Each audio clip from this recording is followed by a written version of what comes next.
बंगाल में टीएमसी और ममता ही वापसी करेगी। जी। 90 से 95% चांस ममता बनर्जी के ही वापसी करने के हैं, क्योंकि बिहार में भी बीजेपी जितनी शक्तिशाली है, यहाँ 70 एमएलए पिछले विधानसभा चुनाव में जीत जाने के बावजूद यहाँ जमीन पर बीजेपी शक्तिशाली नहीं है।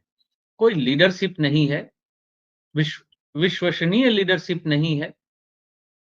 शुभेंदु अधिकारी तृणमूल से आए हुए नेता हैं, पॉपुलर है, लेकिन पॉपुलर से ज्यादा वो अनपॉपुलर है, यानी इस तरीके से पॉपुलर है कि बदनाम भी हुआ तो क्या नाम ना होगा टाइप की बात है। पहले तो जितना सम्मान था उनका, उनकी उनके बाइट मीडिया के सामने इतने नहीं आए थे जितना टीएमसी छोड़ने के बाद आए, और उनका जो व्यवहार है, जो बिहेव है, वो किसी परिपक्व पॉलिटिशियन का नहीं लगता है। तो जो पॉलिटिशियन परिपक्व नहीं दिखता है, देखिए सारे प्लस माइनस के बावजूद जैसे नरेंद्र मोदी जी परिपक्व पॉलिटिशियन दिखते हैं, अमित शाह जी निश्चित तौर पे परिपक्व पॉलिटिशियन दिखते हैं, उनकी तरह शुभेंदु अधिकारी की तरह बात नहीं करते वो। तो बंगाल में जो बीजेपी की लीडरशिप है, वो आपको कहीं नजर नहीं आएगी, आप ढूंढेंगे तो ठीक से। 4-5 नेताओं के नाम है जो ज्यादा तैरते हैं। एक लॉकेट चटर्जी है, वो फिल्मों में पहले अभिनय करती थी, अच्छी अभिनेत्री थी। वो सांसद बन गई, राजनीति में आ गई तो फिल्में छोड़ दी, लेकिन वो अभिनेत्री होने के बावजूद भी बहुत ज्यादा इन्फ्लुएंसेबल नहीं है बंगाल के चुनाव के लिए। समीक भट्टाचार्य जी बहुत पुराने नेता है बंगाल के, जो इस वक्त अध्यक्ष हैं बंगाल के, लेकिन उनका भी इन्फ्लुएंस बहुत ज्यादा नहीं है। पुराने हैं, परिपक्व पॉलिटिशियन है, लेकिन वो कद नहीं है जो कद मैं समझता हूं तपन सिकदर का था बंगाल की राजनीति में। तपन सिकदर के बाद बंगाल में कोई भी सर्वमान्य नेता भाजपा का खड़ा नहीं हो पाया। राहुल सिन्हा भी उतने एक्सेप्टेबल नहीं रहे, उनको हटाया गया। दिलीप घोष भी थे तो परिपक्व, लेकिन कुछ ऐसे बंगाल में जिसको अल टॉप का मंतव्य बोलते हैं, मतलब जबान फिसल गई टाइप की ऐसी बातें कर देते थे जिससे कि सेल्फ गोल हो जाता था बीजेपी को।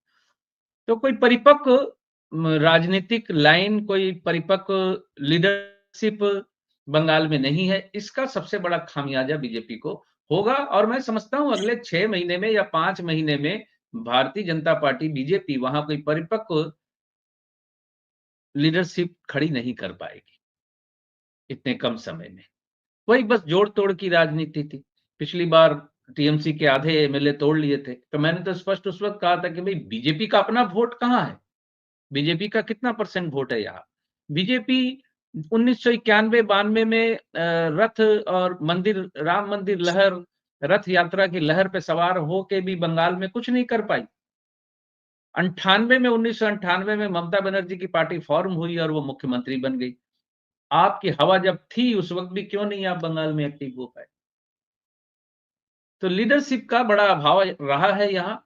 तपन दा के बाद, तपन सिकदर के बाद कोई सर्वमान्य नेता जो कि नेता लगता हो, तपन दा को देखते थे हम लोग, तपन सिकदर को जो एमपी भी हो चुके थे बंगाल में, उनकी बाइट, उनकी बातचीत बिल्कुल एक मंझे हुए एक नेता की तरह थी, शांत स्थिर। अब वो व्यक्तिगत कुछ भी था, कोई हो सकता कमेंट करे वो ऐसे थे वैसे थे, उससे मुझे क्या लेना देना है। लेकिन बंगाल में बीजेपी की लीडरशिप नहीं है, सबसे बड़ी बात तो ये है। ये भी एक बड़ी वजह बनेगी बीजेपी की फिर बंगाल में हार की। बाकी एसआईआर के माध्यम से, चुनाव आयोग के माध्यम से, या जोड़ तोड़ के माध्यम से क्या करेंगे, ये मेरे सिलेबस से बाहर का क्वेश्चन है एक्चुअली। क्योंकि इस मामले में मैं बड़ा स्पष्ट उत्तर देता हूं, कई लोगों को बुरा लगता है, मैं यहां बिल्कुल निष्पक्ष उत्तर देता हूं कि सीपीएम ने 34 साल तक यही किया बंगाल में, यही किया 34 साल तक, इसीलिए टिकी रही। वोटिंग लिस्ट में हेरा फेरी करना, वोट ना देने देना, ये सारी चीजें सीपीएम करती रही। आज तो मुझे सीपीएम का एक बड़ा रूप दिखता है बीजेपी में, और कुछ नहीं दिखता।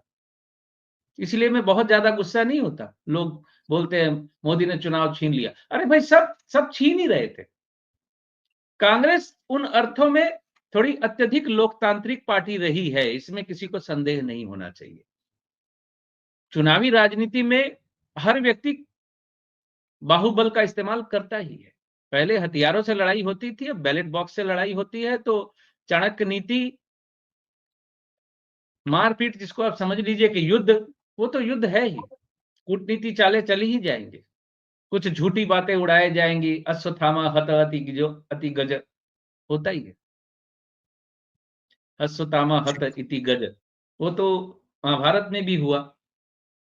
अफवाहें उड़ाई जाती हैं और फिर उसका अपने हक में इस्तेमाल किया जाता है। तो ये राजनीति का अंग है। मैं समझता हूं विपक्षी पार्टियों को इसका तोड़ निकालना चाहिए।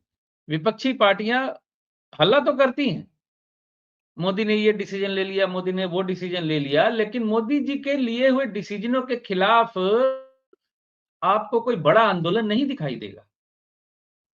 यहां पर लोग ही बोलने लगते हैं कि ऐसा लगता है जैसे कि दोनों एक दूसरे के साथ सेट है कि हाँ हाँ कर लो आप अपने टाइम पे, फिर हम भी तो इसका मजा उठाएंगे। अब यही बात है जो मैं भविष्य के लिए कहना चाहता हूं कि आने वाले वक्त में बीजेपी के बोए हुए ये पौधे जब बड़े हो जाएंगे तो फिर वापस बीजेपी को भी वापस सत्ता में आने में नाको चने चबाने पड़ेंगे। तो ये ट्रेंड शुरू हो गया ना, जो ट्रेंड शुरू हो गया।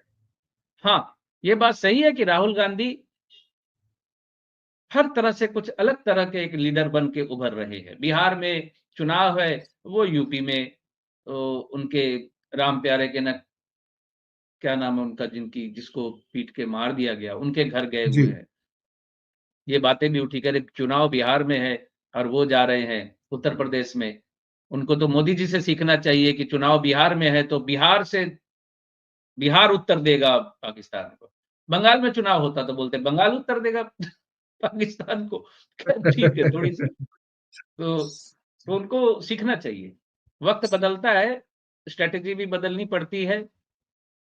ठीक है, राहुल गांधी राजनीति कर रहे हैं जो, इसमें कोई मैं संदेह नहीं है, मेरा समर्थन है उनको, क्योंकि वो एक स्वच्छ और पहले जैसी राजनीति को वापस लाने की कोशिश कर रहे हैं। कहां तक कामयाब होंगे बाकी ऊपर वाला जानता है, लेकिन मैं फिर अपनी बात दोहरा देना चाहता हूं कि राहुल गांधी को रोक नहीं पाएगा।